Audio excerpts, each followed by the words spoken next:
Okay. Well, welcome to the Community Living Standard Committee meeting for Monday, November 9th. Attendance at the start of the meeting. We have Councillor Ken Mackay in attendance. We have Councillor Natalie Jolly via Zoom, Councillor Sheena Hughes via Zoom. We have Councillor Jacqueline Hansen via Zoom, and we have Councillor Ray Watkins in attendance in the chamber, or in Douglas Cardinal. I'd like to call the meeting of the Community Living Standards Committee to order for Monday, November 9th, 2020. We have adoption of agenda. Do we have someone who's prepared? Yeah, I'll move the agenda. Okay. Okay. Everyone's good? Okay. Agenda's adopted. Appointments. We have Shelley Pesic, who's willing, from Executive Director of St. Albert Family Resource Center, FCS program funding, who's willing to speak today. So Shelley will be asking you to speak when the item comes up for grant funding. And I believe we do have another individual from the Legion who's also wanting to speak today as well. Oh, sorry.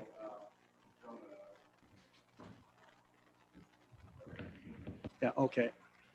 But in Jonah Grad will also have the opportunity to speak today at that time as well. We have approval of minutes, Community Living Standard Committee minutes of October 13th, 2020. We have someone to approve those minutes. Mr. Hiltz, apparently, Natalie, can you see Douglas Cardinal boardroom here? Can you guys see it? No. We don't have video here. Oh, okay.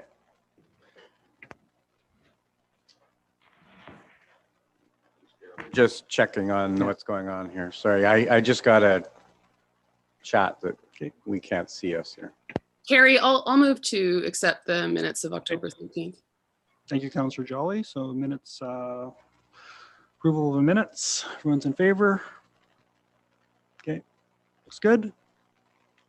So new business, election of chair and vice chair, and I will be leading that before I turn over the chair function. Do we have, I don't believe we have any nominations prior to the meeting, but we have the opportunity to make a nomination from the floor. Do we have any nominations for chair of the Community Living Standard Committee meeting? Mayor Herron? I think I'd like to nominate Natalie Jolly. Okay, we have Natalie Jolly wanting to, Natalie, you're prepared to accept that nomination? I'll accept, thank you. Okay, do we have any other nominations from the floor? Then ask a couple more times. Do you have any other nominations from the floor? Sheena? Councillor Hughes, sorry. I wasn't sure if Councillor Mackay was interested as well. I'm just, before I would do any nominations, I just don't know if he's interested in doing the position again. Okay, Councillor Mackay. You know, I'm fine. I'm fine with, I think one of the benefits of this committee is to move the chair around, and I was chair for the last however long we had the committee, and I would prefer it if somebody shared it going forward. I'll get it out. It was hard. That was hard. It must have been a rough weekend. And that's fine. I just wanted to make sure before we closed everything, his position on it, since he was the former chair. That's fine. So I'll ask one more time. Do we have anyone wishing to nominate one of the committee members to be chair of the Community Living Standards Committee? Okay, so doing that 3 times through acclamation, I'm pleased to turn the chair over to Chair Councillor Natalie Jolly. Thank you. Thank you, which brings us to the nominations for vice chair. Do I have any nominations from the floor?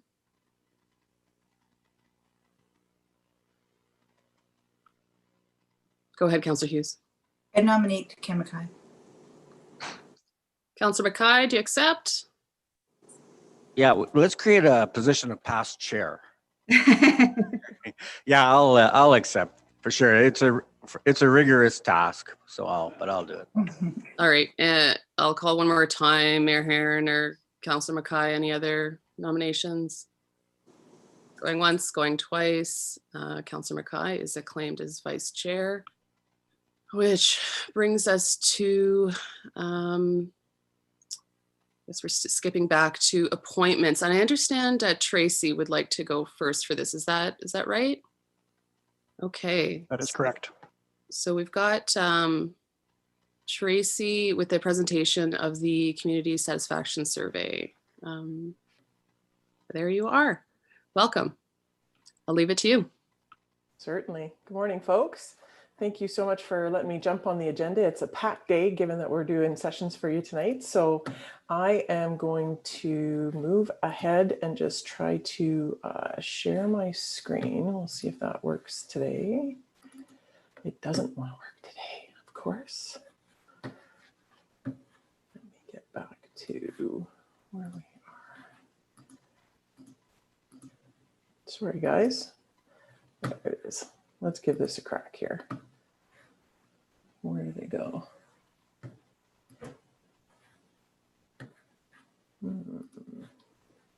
Okay, share, get rid of that.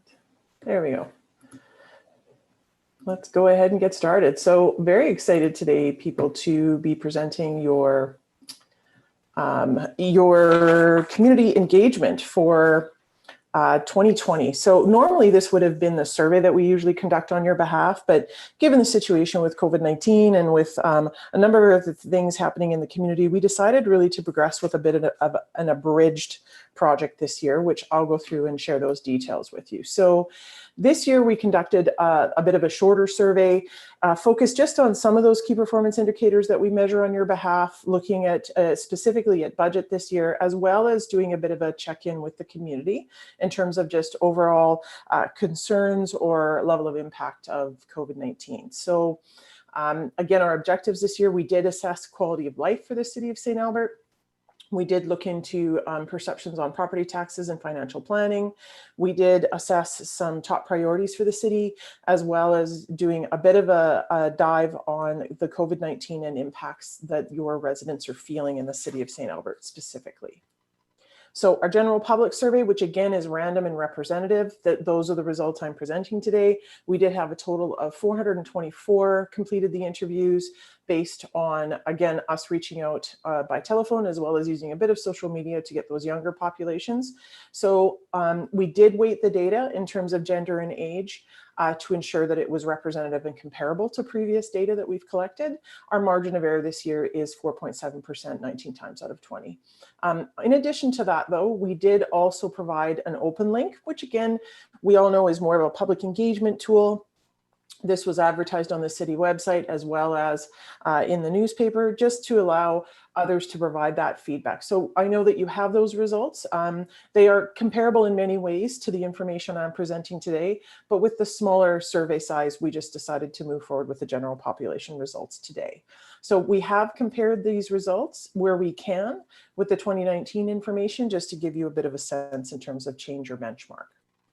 So overall, when we look at overall quality of life, we did see a bit of a shift this year. So not huge changes in the poor or very poor categories. So we're still looking at that 3% cumulatively. But we did see a bit of a shift from very good to good, from 56% down to 40%. So overall, these ratings are still quite high. But when we look at them in comparison to previous years, we did see a bit of a slide from the very good to good. We did also assess just ownership versus rent.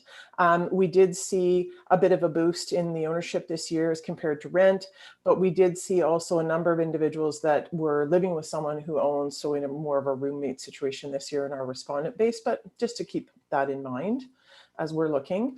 Really, we start to see some impact or changes in data. And again, we do have to keep in mind that this was collected right at the beginning of the fall here. So, you know, this has been a challenging time for folks, and we're seeing that reflected in our numbers. So excellent value for tax dollars still at 5%, though we did see some declines in the very good and good value. Fair is held steady, but when we look at the way that that has filtered through the funnel, Really the poor value this year for tax dollar doubled this year from 9% in previous years to 18%. And then 2% don't know, just given the timing of the survey, that's where we saw those results. When we look at those that gave us some information about what it is that they like, my apologies, what it is that they, the main reasons they still felt they were getting good value. Again, satisfied with the services they're receiving. They're talking about snow removal, road maintenance, parks and trails. Though there was even a hint, even in those that gave good, very good, or excellent ratings, of concern about fiscal responsibility and spending this year. Everybody is very concerned with where their sources of funds are coming from and going out to this year. So a bit of a reflection on that level of concern. When we look at respondents who rated very fair or poor, again, fiscal responsibility was top of the list, and taxes continuing to rise was the biggest concerns. Snow removal still hit the list, and the timing of this was good prior to our big dump this weekend. But just in terms of overall spending and taxes, I mean, really, we're looking at almost 50% of the responses in this category just being about spending, concerned about taxation.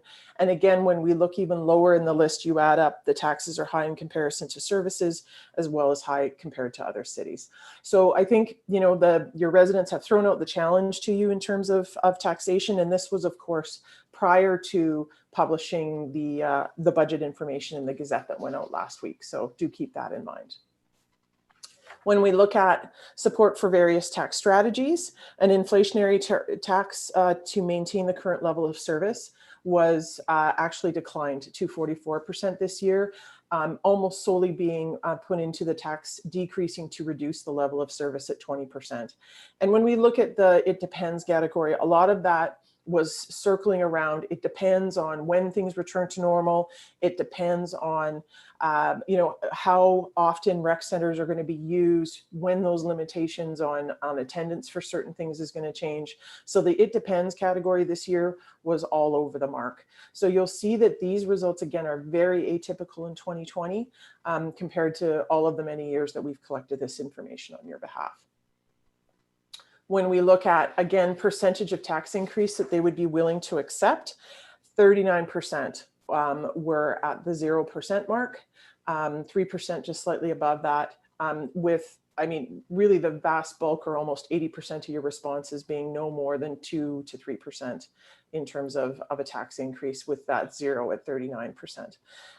Again, this was prior to the announcement going out in the newspaper, so we do need to keep in mind that, of course, you've come out with a projected actual slight decrease, or almost hovering right around that 0% that was preferred. When we look at priorities, traffic, roads and roadways is still top of the list in terms of importance, but you're seeing that budget fiscal responsibility creep in here at 15%, attracting more business and shopping options at 14%, and then the rec facilities at 13%. When looking at how to focus effort and time in the next year. When we look at what services or programs respondents would like you to prioritize, again, recreational facility and programming and services at 14%. But then we have healthcare and medical services, which has never been in this list. That we all know that this isn't necessarily a direct provision of service by the city. So again, 9% have come out of nowhere, just saying really important to focus on healthcare, regardless of what level of government you are at the moment. When we look at reducing, so again, very rare to see this in the city of St. Albert, but art, statues, and landscaping projects were felt to be a little more nice to have as opposed to need to have in 2020, as well as recreational programming, just given the caps on participation and that type of thing. And then arts and culture at 6%. So seeing those as being slightly higher up in the list is unusual for the city of St. Albert, but that being said, it's an unusual year. As well, though, keep in mind that none of these outside of decorative art were in double digits. So really, it's kind of this broad across the board, just be careful with how you're spending is being the recommendation that's coming from residents this year.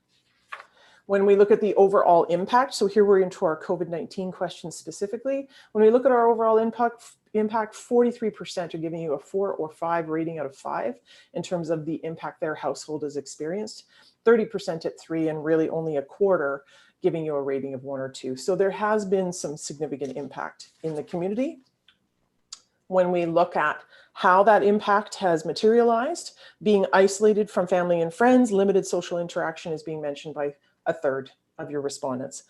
Job loss, layoffs, and unemployment at 20%. Closures and restrictions on programs or things being offered by the city mentioned by 17%. And then reduced income mentioned by 11%. So we have quite a few measures here. When we look at the overall percentage, you'll see that, some households are probably being impacted by more than 1 or 2 of these when we look at the cumulative numbers of this particular question. And then into our demographics. So we had good representation in terms of gender and age. We also had solid, actually slightly younger than some years in terms of participation, in terms of how long or tenure in the community. We had nice representation by our families this year, as well as slightly less participation by city employees at 2%. We usually see that around 4 or 5. And then when we look at our representation by communities, we see a nice distribution of participation across all of the communities in the city of St. Albert. So that's the overview, folks. Now, to give a little bit of context, we now have done kind of a temperature check on COVID in a number of communities. These responses are not atypical. So we have seen these impacts when they're measured in other communities. Spruce Grove is a good example. We're seeing similar trends, and we're seeing similar requests by the community to be as tight with the budget as they are within their household. And that's probably the one thing that came up over and over again is I've had to cut on my budget. I've had to watch what I'm spending on. We need you to do the same. And that's really the biggest piece of, or the biggest theme that I think we saw trend across all of our data. All right. So back to you folks for any questions that I might be able to answer for you. All right, I'm not seeing hands up. I'm assuming there are some questions. No one?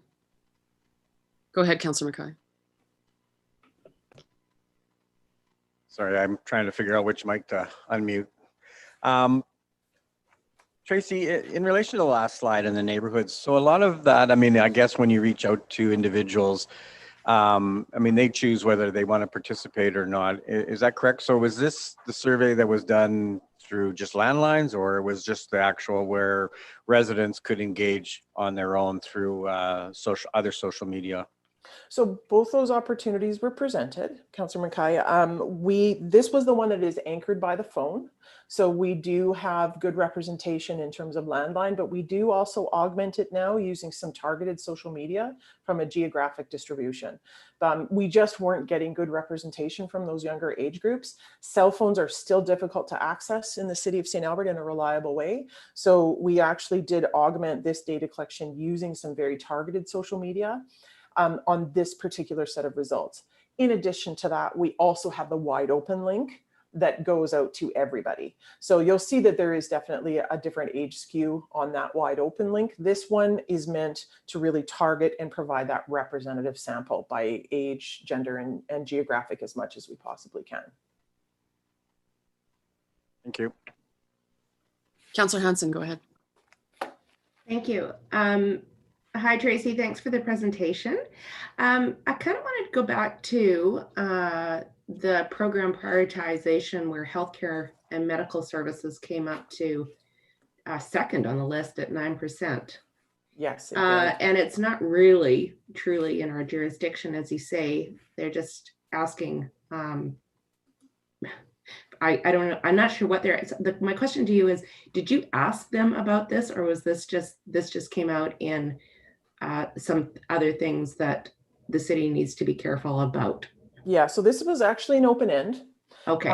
And so we would normally not see healthcare in a list for municipal service, except in communities where healthcare has been an issue in the community for a number of years. So City of Airdrie, for example, I've heard about healthcare in the City of Airdrie for 15 years until they got their primary care emergency room. So we do tend to see that in communities where healthcare is a concern, though it's not necessarily a municipal responsibility. I think what they're trying to do is just set out there just concern about COVID overall and the handling of that within the community.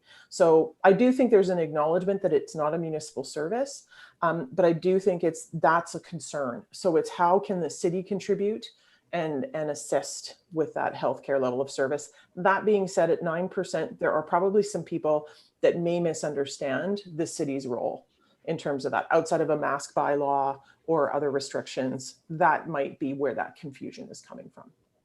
Yeah, that was going to be my follow-up question to you is I think that generally speaking, people don't necessarily know all the roles that different governments play in anything unless, you know, you work for a city or you're part and parcel of the city. So good to hear that was, it could be a misunderstanding, and maybe that tells us that we need to help our residents know what we can control and what is semi out of our control. Mm-hmm. So thank you for that. That's all I have. All right. Anyone else? Councillor Hughes, go ahead. Thank you. So when I'm looking at your slide 14 about how the pandemic has affected people, so I'm looking at, so we're basically saying we have 20% of people who've experienced job losses and another 11% that have had their income reduced. That's what I'm reading into this, right? Correct. Yep. So I'm just noting, like it seems that people often think that St. Albert's a bit of a bubble that can often be excluded from a lot of the impacts that are happening in other communities.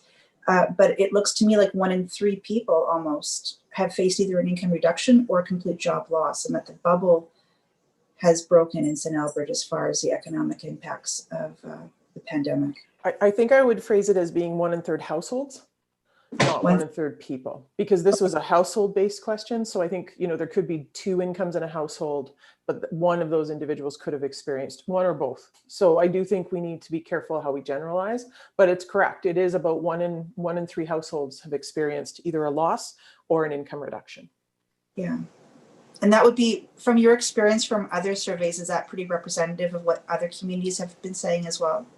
Of the few that we've measured in, yes, that's relatively typical. And I would say slightly on the lower side, but still very typical and within the margin of error of the survey. So. Okay. So really there's no bubble here for St. Albert as far as the pandemic came into play. Not in terms of income and job loss, no. Yeah. And really there could be 2 job losses in there too. Like the 20%, it could be more than one person who actually has experienced the issue. Yeah, correct. Okay, thank you. That's it. Councillor Watkins, anything? Yeah, I had a question.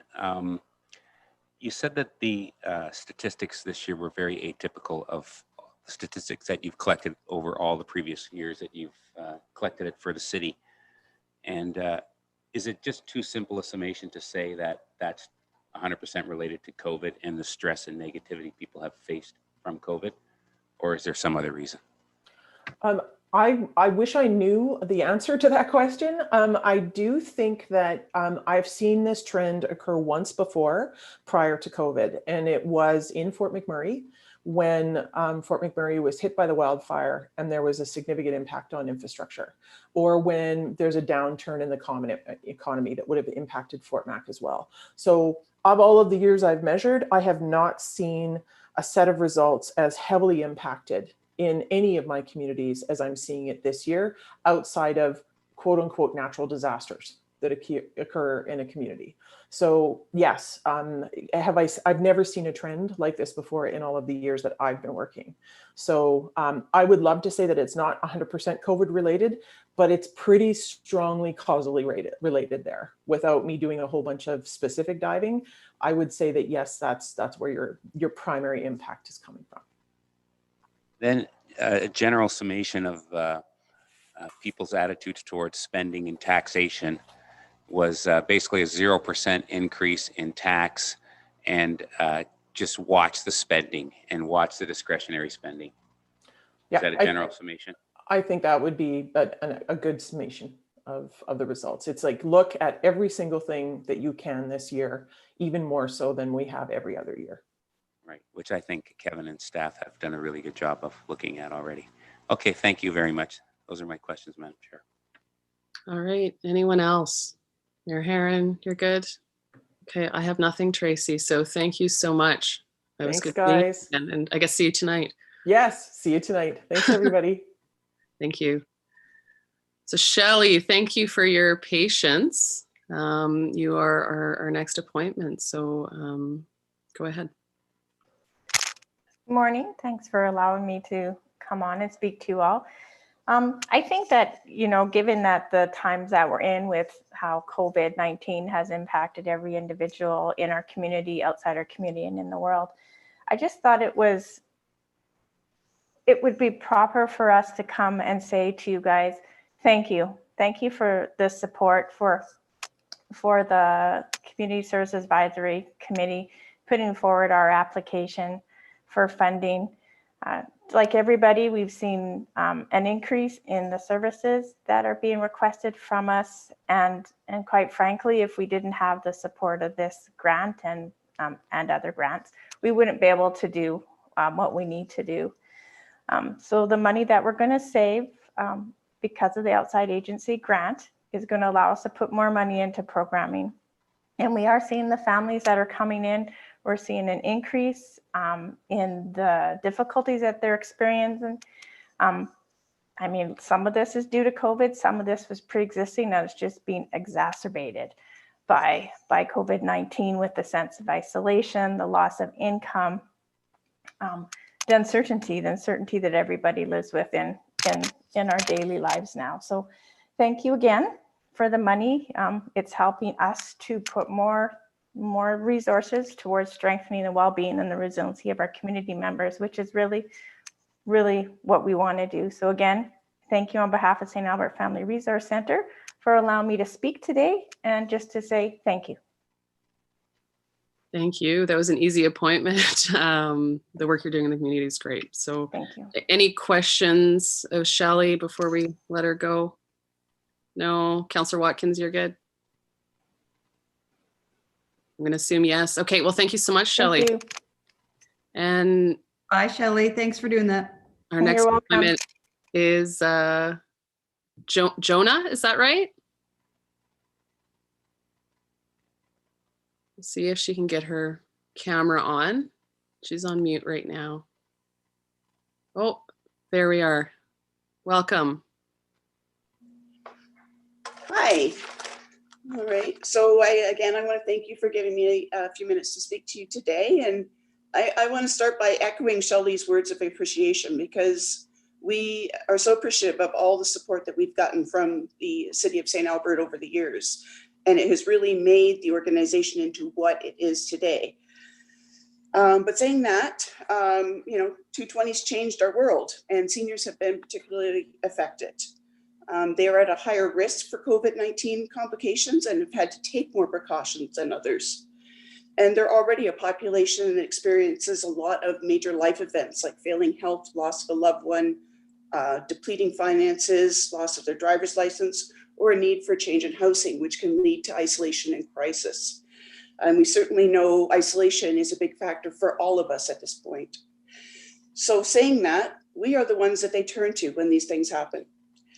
We've served the seniors of St. Albert for over 50 years, and in recent years have seen almost 30,000 people through our doors for all kinds of supports, services like transportation and Meals on Wheels, classes, activities, social connections. Unlike most charities, we've been able to earn approximately 60% of our annual revenue through our own earned revenue opportunities. And we've consistently asked the City of St. Albert for less grant funding than we've been entitled to under the formulas. And we've continued to work towards being as self-sustaining financially as possible. This year, when faced with financial challenge, we acted responsibly. We made hard choices in order to maintain services for seniors and ensure we can continue to be viable as an organization. This includes cutting our largest expense, our staff team. We laid off 11 of 16 staff positions between April and September and only brought back 4 of these people for a total of 7.5 people to run our operations when we reopened the facility on September 8th. The need for supports for seniors is becoming more critical during the pandemic, and we anticipate the need's going to continue to grow. But we are gravely concerned we will not have the organizational capacity to meet those needs. The reduction we are facing with the recommendations for funding is almost $48,000 between the 2 grants. This loss, unfortunately, will further affect staffing levels, which in turn will reduce the level of services we are able to offer. As you are hearing from other charities, I'm sure, the ability to fundraise is extremely compromised this year, and our capacity to bring in our own earned revenue is also compromised. So we're turning to you for help. We're grateful for the support that we've always received and understand how the hard choices you're facing also in making the recommendations and trying to decide what has to be cut. But we ask you to reconsider these funding recommendations that have been made. And thank you for allowing me to speak. Thank you. I suspect we'll have a couple of questions. Does anyone have any questions? I'm not seeing hands. Go ahead, Councillor Hughes. Thank you. Hi, Jonah. Thanks for coming. I had one question. Is that the application was for $263,000, but Yes. after it was reviewed, it was actually only eligible for $224,000. So were you aware of that after the review? I was told it was 219 was the number I'd been given. Yeah, that was what the committee recommended. And it was in part because the asks for the year were significantly higher than what the budget was allowing. So they have to fit within the budget. They can't recommend past it. Okay. So that was what it came forward with. But the actual amount that was eligible after it was reviewed was actually $224,000. Okay. So the recommendation was about $5,000 less than what, again, because of budget, they went to the max. Yes. So were you aware that that was the situation? No, I Okay. was not the 224. No. Okay. So Councillor Jolly, if I can ask Anna, because she just shut up. Can I ask Anna just to perhaps expand on that a little bit, or do you want us to wait till the presentation? I think if we wait till the presentation to admin, I suspect we're not going to get done by 10:30, so Okay. it might be a No, little. that's fine. I just wanted to let her. I wasn't sure if she was aware of that or not. So just so you're aware, the committee wasn't recommending a $48,000. They're recommending a $5,000, and because of the budget cap, just the envelope that we had. Okay. Yeah. Okay. All right. Any other questions? No. Okay. Well, thank you so much. I suspect we'll have some questions of Anna once we get to, and Connie once we get to that part of the agenda. So thank you for all the work that you're doing with St. Albert Seniors. You guys are Thank you very much. doing a good job. Thank you. All right. So with that, we're actually into the presentation from, I believe it's Connie, the FCSS program funding grant recommendations. So Connie, go ahead. Thank you and good morning, everybody. So this morning I'm presenting information with respect to the FCSS program funding applications for 2021. There were 7 applications received. Of the 7, 2 were brand new, which to me was really exciting that we had never funded before. So that was pretty neat. We had 607,800 available. We actually had a request amongst the 7 grants for 647,214. What's being recommended from Community Services Advisory Committee is $532,081. We've not received an announcement to date from the province with respect to a change in our funding for 2021. So we'll continue with the intent that there will be funding. Of course, funding is always contingent on provincial funding. And the city, just for your knowledge, distributes funding to the agencies monthly. So if there was a change come April, it's an easier adjustment. So I wasn't sure if you were aware of the allocation process. And I wanted to just speak really quickly about the funding change from what was requested to what was actually recommended and why. And so first, one of the requests from actually Stop Abuse and Family Society, the full amount wasn't approved because they couldn't spend all the money from 2020. So they're actually carrying forward. So I approved upon the request to carry forward. So they didn't actually require all the money that was put into the application, and of course didn't know at the time when they put in the application. Some of the requests that came in weren't eligible under the SCSS program funding. And the rest of them were as a result of the same request with the SCSS program funding and the outside agency grant. And so what Anna and I do when we get our applications is we look at them together and we go with the grant that maximizes their funding, which we did with all of them. And so that's the result of less money being recommended based on what was requested. We also, amongst all of the grants, one of the brand new agencies that applied they got about a half of what they asked for multiple reasons. It's a brand new agency that doesn't have all the controls in place. And so in terms of helping to set that organization up for success for future years, we provided half of the funding, and then there will be some strong recommendations put in place by administration, and we'll work with the organization over the year, again, to set them up for success. So next year they could apply for more.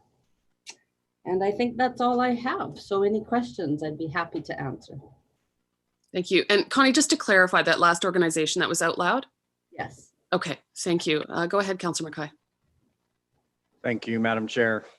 Yeah, I like saying that this year. The question I have, I guess, goes back to the Boys and Girls Clubs, Big Brothers, Big Sisters. Now, did they come in and they took over the youth mentoring program run by the CIVC? Is that correct? That's correct. So can you refresh my memory? Is that about the equal amount that we provided the mentorship program under CIVC, or is that, because that looks like a bigger number to me? It's very, very close. It's within about 9,000, 7,000 to 9,000, depending on the year. So it's quite close. The difference, of course, being them having to find a space to rent in our community, which of course CIVC staff didn't have to. They were already located here. Okay, well, that helps. It just seems like that was a larger number. So they are delivering that service in St. Albert to St. Albert Youth? Correct. Thank you, Madam Chair. Okay, any other questions? No. I have one question about the income tax program. So I was under the impression that that's funded federally. So can you maybe explain a little bit about that? Absolutely. So the program is a federal program, but to provide it in your community, you need the volunteers to work with the individuals when they come into the organization. And so that's really the only cost. And then a little bit of advertising that they do. So it's a very nominal cost. The total request was $6,000 for that program, and we actually can only approve about $1,300 because they are getting the funding. They're maximized their funding through the outside agency grant, and it's really just the advertising to get the program known, and it's been well uptake since it's been moved over to the community village from CIVC. Okay, thank you. That's all I have. If there are no more questions, could I get a volunteer to move to the recommendation? Go ahead, Councillor Mackay. That Community Living Standing Committee recommend to Council that the following applications for 2021 FCSS program funding be approved. Do you want me to read them all? Or Yes, can I please. just, okay, I can read them all, or I can just say as is outlined in the report. I know Mayor Herron's nodding, so I'm going to say, yeah, if you could read them, that's great. Thank you. Yeah, cruel. Number one, a community organization is Boys and Girls Club, Big Brothers, Big Sisters of Edmonton and Area Society. FCSS program is Big Brothers, Big Sisters of St. Albert. Amount recommended is $64,229.14.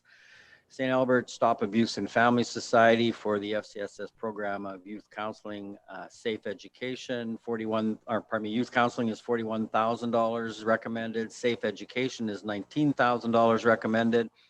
St. Albert Seniors Association, FCSS program is senior supports and services for an amount of $73,138.40. Number 4 is St. Albert and District Further Education Association for their Newcomer Connection program, $23,870. Thank you, Cheryl Dumont. Number 5, Out Loud Foundation for LGBTQ Community Supports and Services. Their outreach, Out Loud Outreach program is $76,000. St. Albert Family Resource Center, Family Life Education, $160,157. And St. Albert Community Village and Food Bank, their income tax program in the amount of $1,534.36, and their community liaison program of $73,153. Thank you. Any opening comments? No, I think, their comments were there. These are recommendations coming out of the work from our Community Service Advisory Committee. So I appreciate their recommendations and all the hard work that they put into arriving at these numbers. Thank you. All right. Anyone else? I'm seeing no one. Anything to close? Nothing. Okay. I'll call for the vote. We're going to do hands. Sure, we can do hands today. I can't see Councillor Watkins. Is that a yay? That's a no. Okay. I'm not a voting member. Oh, I'm sorry.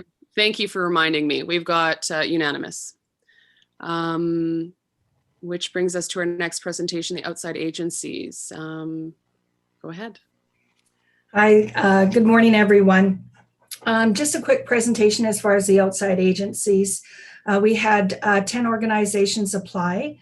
There were no new organizations this year. 6 fell into the core category and 4 into the additional services. Initially, when we looked at the total amount requested, we had $713,146. When we went back through and we rechecked each, whether it was an operating staffing expense or a facility expense with the policy, then the revised amount is $673,518 that was requested. And of course, our budget is $9 per capita at $594,738. So we were about 80,000, little under 80,000 oversubscribed. CSAC went through quite a rigorous review of all applications. Every detail of their budget was looked at, discussed once with a draft, and then we actually went back again and reviewed again. So it was a very rigorous evaluation. They really looked at how much additional fundraising beyond just fundraising, but actually fund strategies that the organizations had in place, and certainly had asked me to, which I did, mention to the organizations that we really need to focus on funding strategies moving forward in the event of a pandemic or in the event of any other hardships to the organization or the municipality, in case funding isn't as robust as it may have been in the past. And with that, I have, you've been provided with the recommendations of CSAC. If I can just speak to the Seniors Association. Unfortunately, we didn't get a chance to meet. They were invited to meet with myself and go through their application, but we didn't. And I did receive the application very late on the due date. So the only difference in this year and last year, as far as operating expenses, those are all the same that were approved last year, but it's in staffing because, as John explained earlier, they did let some of their staff go, and they did not request as many staff as before. So again, as Councillor Hughes mentioned, it was only about a $5,000 reduction in what they actually were eligible based on the policy. And we did not discuss, we only discussed the positives of what was being brought forward, although I did have did send an email yesterday as well to again talk about the policy related expenses, and that, you know, we were staying quite strict to the policy as that was a council directed way to proceed. And with that, I'd take any questions you may have. Thank you, Anna. Do we have any questions? No, I guess Councillor Hughes, you were there. Councillor Hanson or Watkins? No? No, I'm fine. Councillor Mackay? Nothing? I have questions. So victim services, the recommendations is about $25,000 less than their ask. Can you comment on that? Sure, I will comment, and if Councillor Hughes has anything to add to that, that'd be great. So it is similar to what was requested last year. Actually, it's the exact same, and it related more to staffing positions. Again, CSAC really discussed, had a lot of discussion around funding, fundraising, expanding your funding sources, and really want groups to not, if they're adding staff, or relying on the city for staff. And I think it came down to not only there was only X amount in the budget, but there wasn't a good or a strong argument or case presented as to why that additional staff position needed funding. And Councillor Hughes, do you have anything to add to that? Yeah, I think that would certainly be part of it. And the cost for staffing also just seemed higher than average. Yeah. So compared to the other organizations, the salaries were higher than the average that we were seeing. So, and again, there was $80,000 more in asks than what was available. So there were some really tough decisions being made.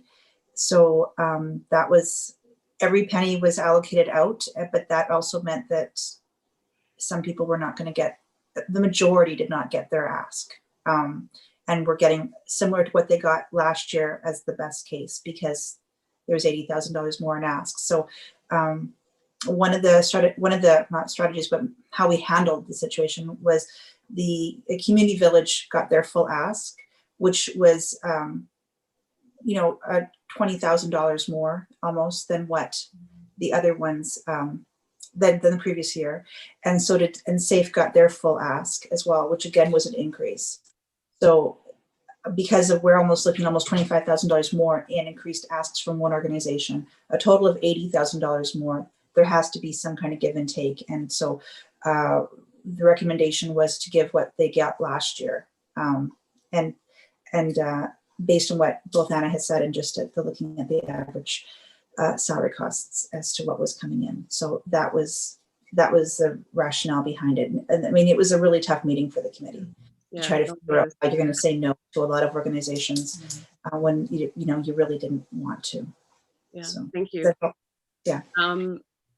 So related to, I guess, Anna, related to your answer about kind of wanting these organizations to really step up their fundraising game. I know you've been asked this question for about every year for the last 10 years. Did VASA get their charity status this year?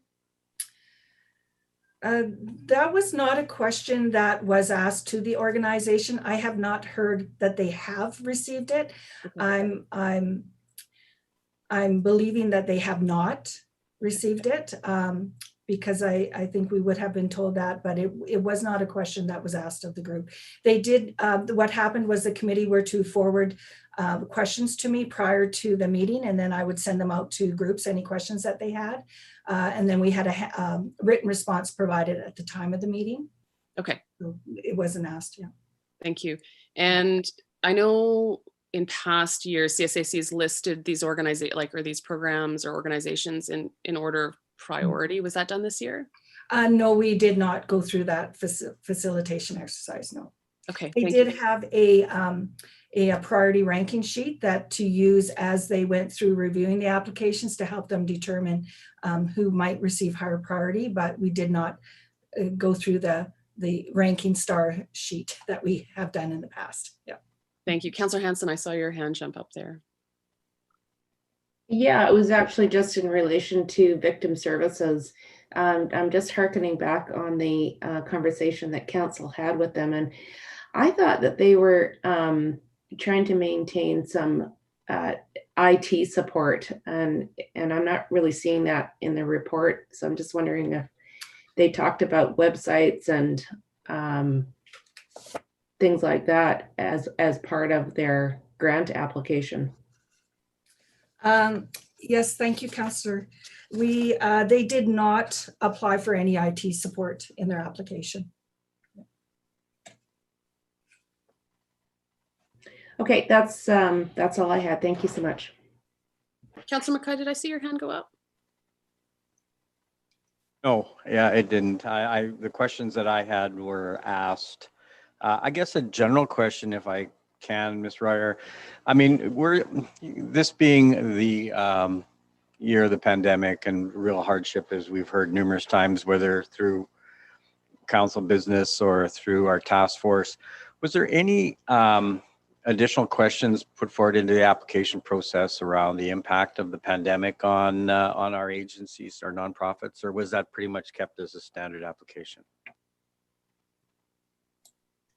In the questions that CSAC posed to the groups, not all, but I'd say 80% of the groups were also asked an additional question about how has COVID impacted their organization and what changes have they made. And I do want to note, because the seniors had one that we did really like, and we are anxious to receive that feedback. They spoke about doing a survey with the seniors and trying to collect a little bit more information, which is fantastic for us to hopefully eventually get some information on that.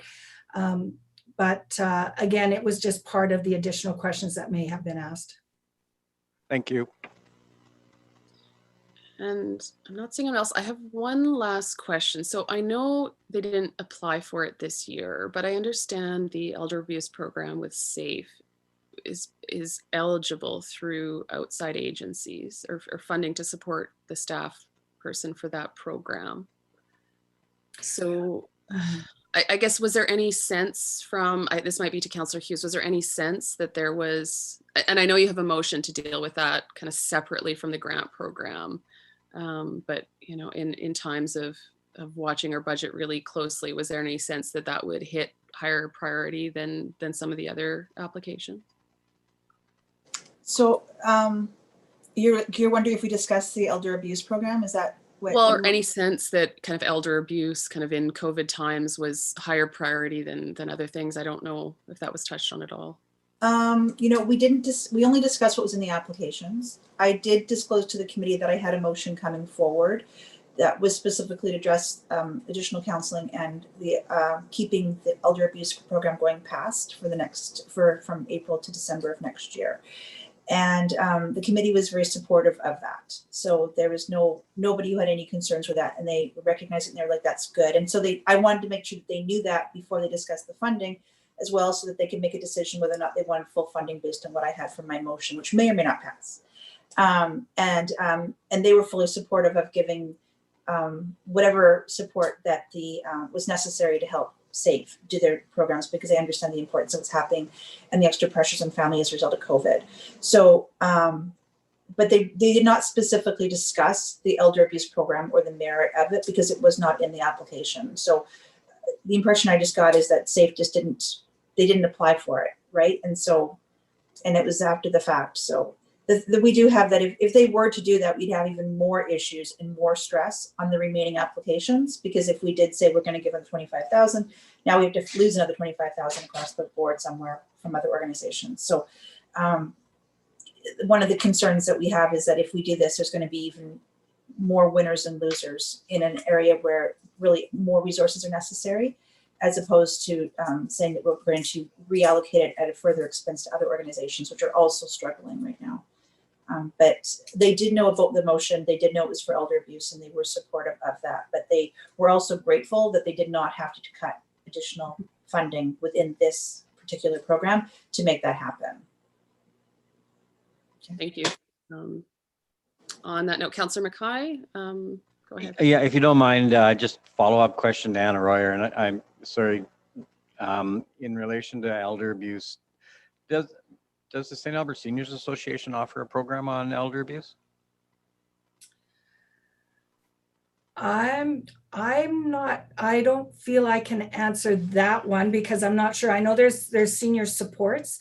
I'm not sure. Yeah, since we're in committee and we can break rules, can I invite Jonna to answer that question? Good. Thank you. Oh, you're on mute.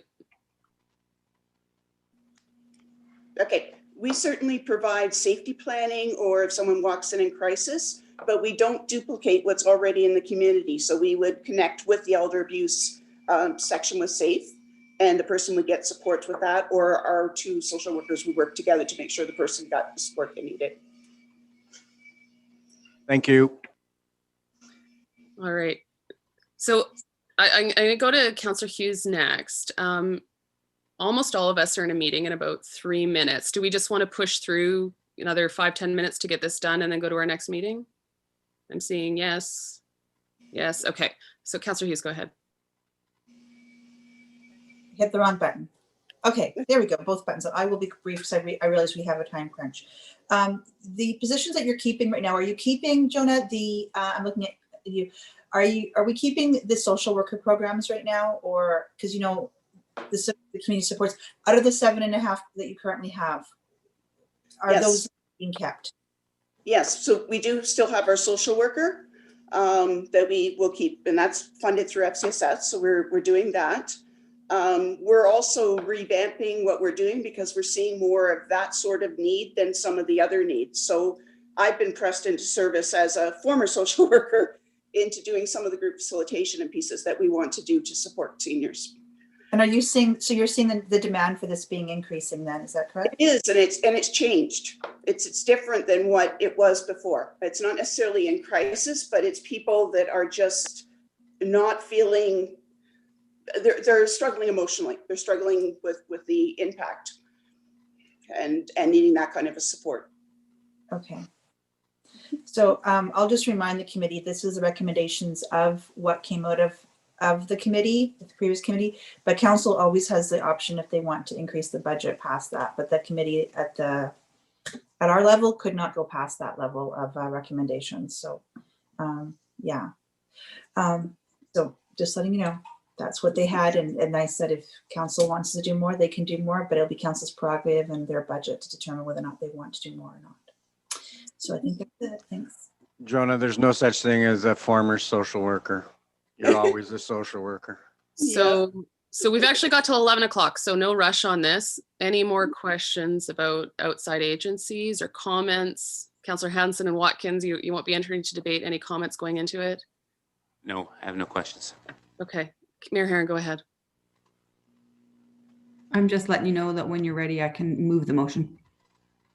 Okay, if there are no other questions, go ahead. All right. I recommend that the Community Living Standing Committee recommend to Council that the following applications for the 2021 Outside Agency Grant Program be approved.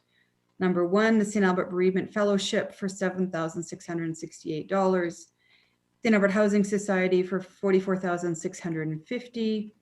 St. Albert Seniors Association for $219,285. St. Albert Victim Services Association for $66,402. St. Albert Community Village and Food Bank, $107,985.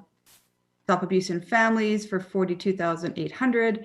The Mitchell Cultural Connections Company for $9,615. St. Albert and District Further Education Association, $23,474. St. Albert Family Resource Center, $45,174. And finally, the Visual Arts Studio Association of St. Albert for $27,685. Thank you. Anything to open? No, it's very similar to the comments made for the FCSS grants. Appreciate Councillor Hughes and the CSA committees really going through these with a lens of compassion, but also a lens of fiscal responsibility, because that is what we're facing. So it's very nice to be able to offer this kind of support to our not-for-profits in St. Albert. Thank you. Anyone else? Councillor Hughes, go ahead. Thank you. And I'm gonna support the motion, but I also think that it's between now and the next week when it's approved, you know, council does have the opportunity to review it and think about whether or not they want to reallocate anything that's coming forward, or if they want to increase the budget slightly to do that. So this is the first glance for the committee, but when it comes to full council, I think that this actually, you know, maybe something we just want to think about is that while the committee's working within parameters, council may have other decisions that come forward in the next 7 days. And so that they also just may approve it, but I'm just saying that it's a tough one because there is so many people's lives and so many people's organizations that are being affected by this decision. And so there might be opportunities for us to think about it. But for now, I will respect what's coming forward and we'll have that discussion. I think that really, in many ways, needs to be a council decision about whether or not we're changing the funding on this as opposed to a committee decision. So we'll go from there. Do you, Councillor Mackay, anything? No?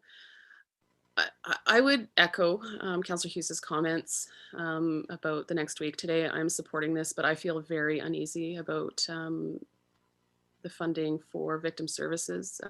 Number one, their funding was reduced significantly provincially this year, and it is a vital program in St. Albert. I'm also very aware of the Y Station presentation we just received about really how we have to watch our pennies over the next while.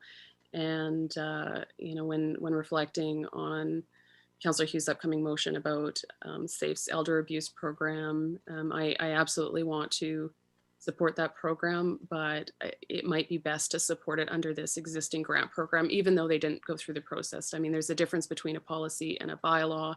And so council does have the ability to add that to this program. And certainly that might be something that I want to consider over the next couple of weeks. With that, Mayor Heron to close. I have nothing further. Call for the vote.